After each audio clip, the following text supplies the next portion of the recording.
আমরা মনে করি নির্বাচনের নামে সংখ্যাগরিষ্ঠতার একাধিপত্য ও দুঃশাসন মানুষের উপর চাপিয়ে দেওয়া বা এর মাধ্যমে এক ব্যক্তি বা এক পরিবার বা কোনো গোষ্ঠীর কাছে সকল ক্ষমতা কক্ষীগত করে রাখার কোনো ক্রমেই গ্রহণযোগ্য নয়।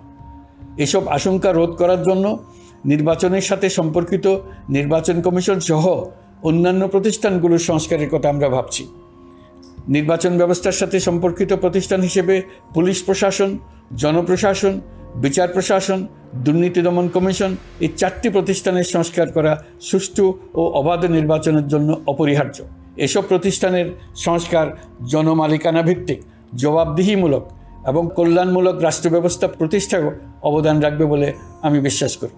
এর পাশাপাশি সমাজের সকল স্তরের মানুষের প্রতিনিধিত্ব ও স্বার্থ নিশ্চিত করার জন্য এবং জুলাই গণঅভ্যুত্থানের বার্তাকে প্রতিফলিত করার জন্য সাংবিধানিক সংস্কারের প্রয়োজন আমরা অনুভব করছি।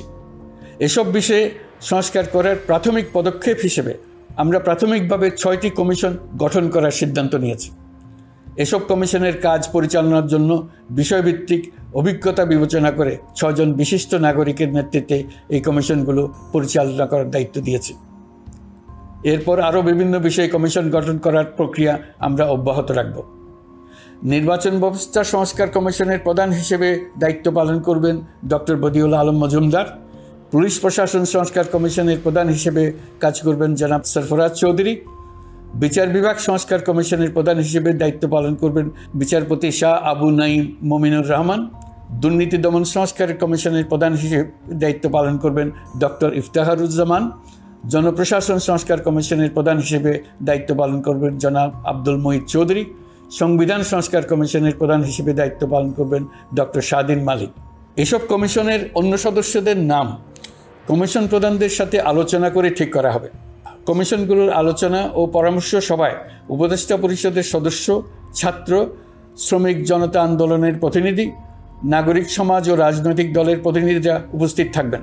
পূর্ণাঙ্গভাবে গঠিত হওয়ার পর কমিশন আনুষ্ঠানিকভাবে তাদের কাজ আগামী 1 অক্টোবর থেকে শুরু করতে পারবে বলে আমি আশা করছি এবং এটি পরবর্তী 3 মাসের মধ্যে সম্পন্ন হবে বলে আমরা ধারণা করছি।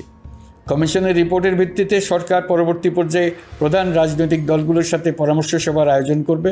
চূড়ান্ত পর্যায়ে ছাত্র সমাজ, নাগরিক সমাজ, রাজনৈতিক দলের প্রতিনিধি, সরকারের প্রতিনিধি নিয়ে ব্যাপক ভিত্তিক 3 থেকে 7 দিন ব্যাপী একটি পরামর্শ সভার ভিত্তিতে সংস্কার ভাবনার রূপরেখা চূড়ান্ত করা হবে। এতে এই রূপরেখা কীভাবে বাস্তবায়ন হবে তার একটি ধারণাও দেওয়া হবে। এই আয়োজন জুলাই গণঅভ্যুত্থানের বার্তা বাস্তবায়ন ও রাষ্ট্র পুনর্নির্মাণ তাগিদের ঐক্যবন্ধনে গোটা জাতিকে শক্তিশালী ও আশাবাদী করে তুলবে বলে আমাদের বিশ্বাস। প্রিয় দেশবাসী, আমাদের সামনে অনেক কাজ। সবাই মিলে একই লক্ষ্যে আমরা অগ্রসর হতে চাই। আমাদের মধ্যে, বিশেষ করে আমাদের নতুন প্রজন্মের মধ্যে যে সুপ্ত প্রতিভা লুকিয়ে আছে সেটা যেন বিনা বাধায় রাষ্ট্রের এবং সমাজের সহযোগিতায় প্রকাশ করতে পারি, সেই সুযোগের কাঠামো তৈরি করতে চাই। সকলে মিলে আমাদের পরিবারের প্রতিটি সদস্যকে, সে ঝাড়ুদার হোক, ছাত্র হোক, শিক্ষক হোক, যে কোনো ধর্মের হোক, সবার সমান অধিকার নিশ্চিত করতে চাই। এই হলো আমাদের সংস্কারের মূল লক্ষ্য।